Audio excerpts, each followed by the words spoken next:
بسم اللہ الرحمن الرحیم۔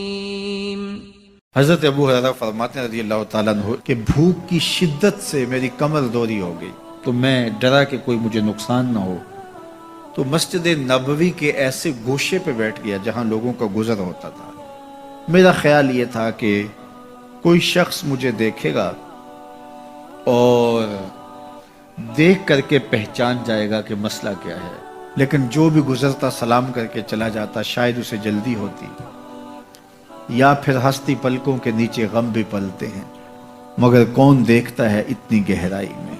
میں نے سوچا کہ ایک قدم اور آگے بڑھوں اور آنے والوں سے ہم کلام ہوں، جب میں ان سے بات کروں گا تو میرے لہجے سے وہ میری آواز کی شکستگی سے پہچان جائیں گے کہ میرا مسئلہ کیا ہے۔ تو کہتے ہیں حضرت عمر رضی اللہ تعالیٰ عنہ آئے، میں ان سے کوئی مسئلہ شرعیہ دریافت کیا، لیکن شاید انہیں بھی جلدی تھی، انہوں نے مسئلہ بتایا اور آگے بڑھ گئے۔ میں پریشان تھا کہ حضرت سیدنا صدیق اکبر رضی اللہ تعالیٰ عنہ آئے۔ میں نے ان سے بھی قرآنی آیت کے بارے میں سوال کیا، لیکن وہ بھی جلدی میں تھے اور انہوں نے بس آیت بتائی اور آگے گزر گئے۔ تو فرماتے ہیں کہ میں ایک عجیب کیفیت میں مبتلا بیٹھا تھا کہ ایک جانب سے روشنی اٹھی اور دل و قلب و نگاہ کا مرشد اولین آ گیا۔ تو کہتے ہیں حضور آ گئے، تو چونکہ میری عادت بنی ہوئی تھی کہ میں ہر آنے والے سے مسئلے ہی پوچھ رہا تھا، تو میں نے حضور سے بھی مسئلہ پوچھ لیا۔ تو حضور نے میری جانب دیکھا اور پھر زیر لب مسکراتے ہوئے بولے، ابو ہریرہ بھوک لگی ہوئی ہے؟ میں نے کہا جی حضور مجھے بھوک لگی ہے۔ کہا میرے پیچھے آ جاؤ۔ حجرات اقدس کی قربت میں حضور پہنچے تو اہل خانہ کو آواز دی کچھ کھانے کے لیے ہے؟ تو انہوں نے کہا دودھ کا ایک پیالہ ہے۔ مجھے فرمانے لگے ابو ہریرہ وہ جو صفہ کے چبوترے پہ بیٹھے ہیں جاؤ ان کو بلا لاؤ۔ کہتے ہیں دودھ کا ایک پیالہ، اور مجھے تسکین ہوئی تھی لیکن 70 آدمی بیٹھے تھے وہاں۔ خیر حکم تھا، میں بلا لایا، میرے ہاتھ میں دودھ کا پیالہ دیا، کہا ابو ہریرہ دائیں سے شروع ہو جاؤ۔ اب میں ایک شخص کو پیالہ دیا اور دودھ کو دیکھنے لگا، اور وہ سیراب ہو کے گٹا گٹ پینے لگا، اپنی بھوک اور پیاس مٹا چکا، اور میں نے دیکھا کہ ایک قطرہ بھی کم نہیں ہوا۔ میرے اندر جو پہلے وسواس اٹھ رہے تھے اور مجھے جو احساس ہو رہا تھا وہ مٹ گیا۔ پھر میں نے دوسرے کو پیش کیا، اس نے بھی سیراب ہو کے پیا، لیکن دودھ ایک قطرہ بھی کم نہیں ہوا۔ پھر میں نے تیسرے کو دیا، چوتھے کو دیا، 70 آدمی دودھ پی گئے، لیکن دودھ میں سے ایک قطرہ بھی کم نہیں ہوا۔ لگتا تھا رب نے اس دودھ کا تعلق حوض کوثر سے جوڑ دیا۔ تو حضور نے فرمایا ابو ہریرہ، میں نے کہا جی حضور۔ فرمایا کون باقی؟ میں نے کہا حضور ایک آپ باقی اور ایک میں باقی۔ تو فرمایا اب تم پیو۔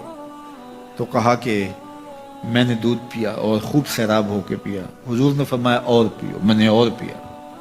پھر فرمایا اور پیو۔ میں نے کہا مجھے قسم ہے اس ذات کی جس نے آپ کو حق کے ساتھ مبعوث کیا ہے، میرے میں ایک قطرے کی گنجائش بھی نہیں ہے۔ حضور نے میرے ہاتھ سے دودھ لیا اور خود نوش جاں کرتے ہوئے فرمایا ساقی القوم آخرہم شربا، قوم کا جو ساقی ہوتا ہے وہ آخر میں پیتا ہے۔